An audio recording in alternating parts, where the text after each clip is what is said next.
ଭଉଣୀ ଦଶମା ମୁଣ୍ଡା ମୁଁ ଘରେ ଥିଲି।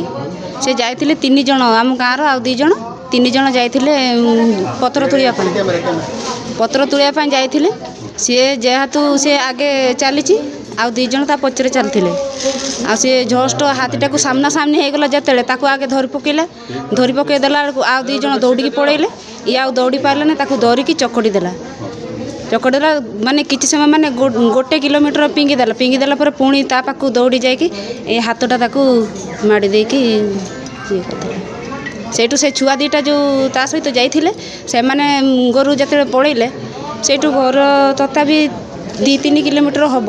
ସେଠି ଯାଇକି ପହଞ୍ଚିକି ଲୋକଙ୍କୁ ଡାକି ଆଣିକି ତାକୁ ଆମେ ପୁଣି ଯାଇକି କୁଜାକୁଜି କରିକି ତାକୁ ହୋସ ଥିଲା ବୋଲି ଡାକିକି ସେ ମାରିଲା ବୋଲି ତାକୁ ଆଣିକି ଆସିଲୁ ବାହାରକୁ।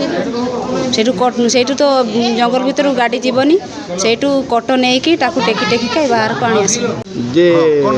ନାଁଟା କ'ଣ? ରଥ ହୋ। ହାତୀ ମୋ ନାନୀ ଜଙ୍ଗଲକୁ ଯାଇଥିଲେ ପତ୍ର ତୋଳିতে 3 ଜଣ 2 ଜଣ ଦାଇଁକି ପଳେଇଲେ। ମୋ ନାନୀ ହାତୀ ହାବଡ଼ରେ ପଡ଼ିକି ହାତୀ ଚକଟି ଦେଇଛି। ତାପରେ କବର ଶୁଣିକି ନେଇକି ଆଣି ଆସିନୁ ଆନ୍ଦପୁର ମେଡ଼ିକାଲକୁ। କୋଉଠିକି ଯାଇଥିଲେ ପତ୍ର ତୋଳିବା ପାଇଁ? ବାୟାନାଳ କୋଉ ଜାଗାରେ? ଛେନାପଦି ଆଗକୁ ତରତରା ପଞ୍ଚାୟତ।